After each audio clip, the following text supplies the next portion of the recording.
Bonjour, ici Patrick Vanaz de Théovox. Je suis professeur de sciences politiques au Cégep de Saint-Hyacinthe. Aujourd'hui, je vais commencer une série d'émissions avec vous qui s'intitule « Les enjeux politiques et bibliques du Moyen-Orient ».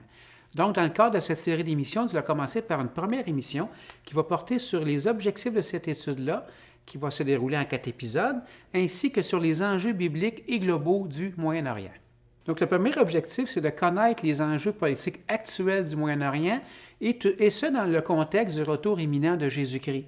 Deuxième objectif, c'est de sensibiliser l'Église sur les liens entre ces enjeux géopolitiques-là et la question aussi des prophéties bibliques.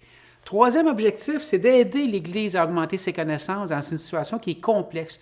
Le Moyen-Orient, c'est une situation extrêmement complexe, qui est difficile à comprendre, c'est souvent méconnu et il peut y avoir aussi beaucoup d'erreurs d'interprétation, tel qu'on peut l'entendre souvent dans la société de nos jours. On l'entend aussi dans l'Église aussi, et cette série-là va nous aider à démystifier toute cette complexité-là. Donc, pour poursuivre maintenant, on va aller faire les liens un petit peu entre le Moyen-Orient et la question aussi de les prophéties dans Ézéchiel 38 sur Gog et Magog. Donc, pour commencer, ce qui est très important, c'est qu'on ne peut pas connaître le moment exact du retour de Jésus parce que Dieu seul le sait. Et Matthieu 24, 42 va le dire aussi de façon très explicite. Mais par contre, il faut quand même veiller et aussi être capable de discerner la saison dans laquelle Jésus-Christ pourrait venir chercher son Église, parce qu'on peut trouver avec les signes dans le monde, ici, en lisant les prophéties de la Bible, de se situer un peu par rapport à cette imminence de cet enlèvement-là.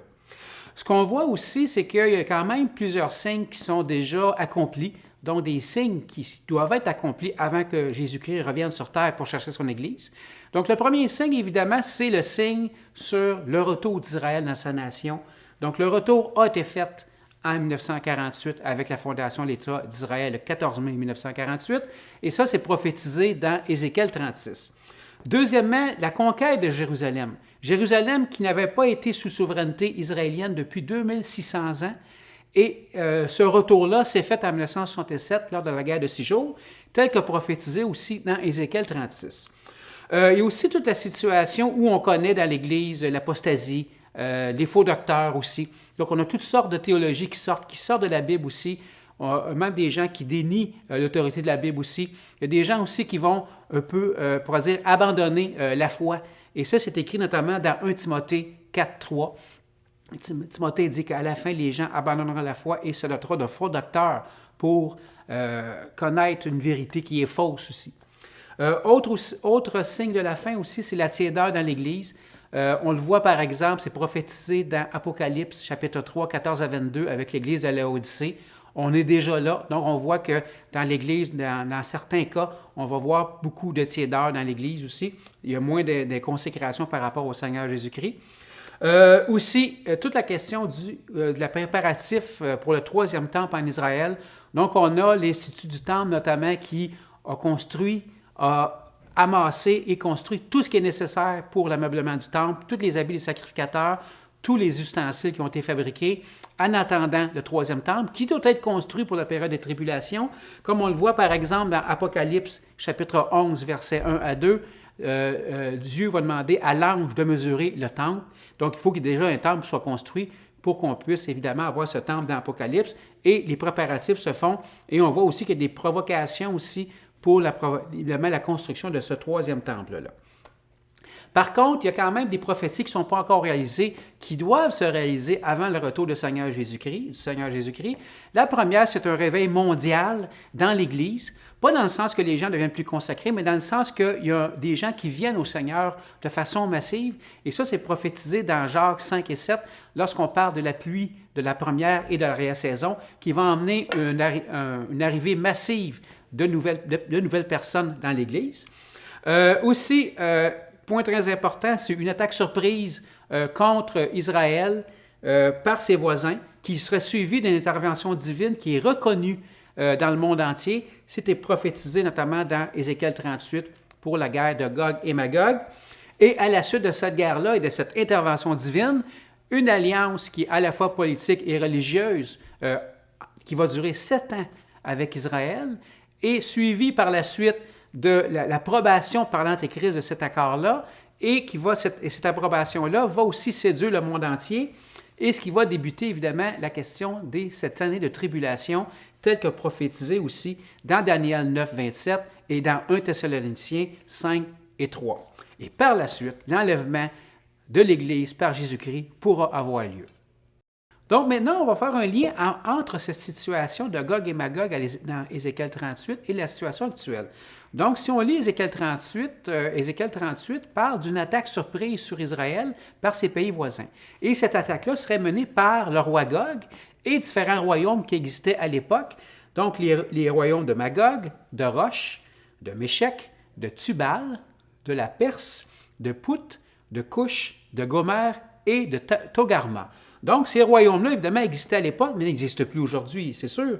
Mais il est quand même important, dans le contexte d'Ézéchiel 38, de relier ces royaumes-là, et c'est évidemment ces royaumes qui sont dans cette prophétie-là, à l'espace géopolitique du Moyen-Orient, donc à l'espace proche, notamment Israël, les pays arabes du Moyen-Orient et d'Afrique du Nord, l'Iran et la Turquie, ainsi que l'espace qui est plus périphérique du Moyen-Orient, la Russie, les ex-pays de l'Union soviétique, ainsi que les pays d'Europe de l'Est aussi qui sont concernés dans cette prophétie-là. Maintenant, nous allons avoir un tableau qui fait les liens entre ces royaumes-là et leur situation géographique aujourd'hui dans les pays modernes d'aujourd'hui. Donc, si on regarde premièrement du point de vue de Magog plutôt, donc Magog est associé à la Russie, la Perse, l'Iran, évidemment, on connaît tous la Perse et on la situe très facilement avec l'Iran aujourd'hui. Les royaumes de Méshec et Tubal correspondent aux ex-républiques de l'Union soviétique, notamment celles qui se situent en Asie centrale. Gomer correspond à l'Europe de l'Est, Togarma correspond à la Turquie et Pout correspond à la Libye, ainsi que Cush qui va correspondre avec le Soudan. Et si on regarde cette carte géographique du Moyen-Orient, on retrouve les différents royaumes et différents pays modernes plutôt aujourd'hui. Nous retrouvons Israël au centre, un peu à gauche, où après ça, on a la Turquie un peu plus au nord, la Russie encore plus au nord, on a l'Iran, évidemment, qui est la Perse, les républiques d'Asie centrale, dont le Turkménistan, l'Ouzbékistan et le Kazakhstan. On a aussi le Soudan qui se retrouve sur la carte aussi, et on a aussi d'autres pays du Moyen-Orient dont on va parler dans les prochaines émissions. Dans cette série d'études, nous allons analyser les différents acteurs modernes du Moyen-Orient, premièrement selon leur positionnement dans l'espace géopolitique moyen-oriental, deuxièmement les relations qui existent entre eux autres, troisièmement la position d'Israël et ses relations aussi avec ses voisins, quatrièmement la question aussi du rôle des grandes puissances internationales, les États-Unis et la Russie, et finalement nous allons terminer avec l'imminence ou non de la guerre de Gog et Magog, telle que prophétisée dans Ézéchiel 38. Afin de faciliter la lecture de la situation au Moyen-Orient, il faut être conscient d'une division religieuse dans le monde musulman entre les sunnites et les chiites, et cette division-là va donner aussi des lignes de fracture géopolitiques dans la région. Donc, ces deux branches-là sont les deux principales branches de l'islam. Cette rivalité entre les sunnites et les chiites a existé dès la mort de Mahomet, qui est le fondateur de l'islam en 632 après Jésus-Christ. Et cette rivalité-là vient de la guerre de succession à Mahomet après son décès. Du côté des sunnites, on croyait qu'on tenait à ce que le successeur de Mahomet soit un homme nommé Abou Bakr, qui est un homme ordinaire, qui était le compagnon d'armes, on peut dire, de Mahomet. Et on a voulu que ce soit ce dirigeant-là au nom du retour aux traditions et de retour aussi aux traditions tribales surtout. Alors que du côté des chiites, on voulait que le successeur de Mahomet soit Ali, qui était le gendre de Mahomet, ainsi que son successeur spirituel aussi, son fils spirituel, et on a voulu le faire au nom des liens de sang entre Mahomet et son gendre ici. Aujourd'hui, évidemment, cette rivalité-là n'est pas terminée, elle continue encore, et on voit du point de vue de l'islam, dans l'islam mondial, les sunnites sont fortement majoritaires, avec 85% de la population, alors que les chiites sont minoritaires, avec 15% de la population ici. Et cette rivalité-là, qui est millénaire, plus que millénaire, va encore alimenter plusieurs conflits dans le Moyen-Orient et dans le monde musulman, notamment le plus important qui est l'antagonisme entre l'Iran et l'Arabie saoudite, qui va être accru même en 2017 avec l'action notamment du prince héritier Mohammed Ben Salman. Et aussi, ça va se concrétiser aussi, cette rivalité, avec la guerre civile qui a eu lieu en Irak après la chute de Saddam Hussein suite à l'invasion américaine de 2003, et aussi par la guerre civile en Syrie qui fait rage depuis 2011. Ce qui est important, c'est que ces rivalités-là, elle est davantage politique que religieuse. Le fond est religieux, mais il est aussi quand même très politique, et c'est une guerre de pouvoir aussi entre ces acteurs-là du monde du Moyen-Orient. À la prochaine émission, nous allons parler de l'axe sunnite, qui est une des branches de l'islam, tel qu'on l'a vu tout à l'heure, ainsi que du croissant chiite avec la situation de l'Iran. À l'émission 3, nous allons poursuivre le croissant chiite, notamment avec la question de l'Irak, avec la question du Hezbollah au Liban ainsi que de la Syrie. Et on va parler aussi d'Israël, qui est un acteur majeur dans la région. Et à l'émission 4, nous allons parler des grandes puissances, les États-Unis ainsi que la Russie avec leur rôle. On va parler des derniers développements qui se sont déroulés au cours des derniers mois. Et on va terminer avec un retour sur Gog et Magog et son application dans la situation géopolitique actuelle. J'espère que cette émission vous a plu. Je vous invite à écouter notre prochaine émission. Ici Patrick Vanas pour Théovox et je vous dis à la prochaine.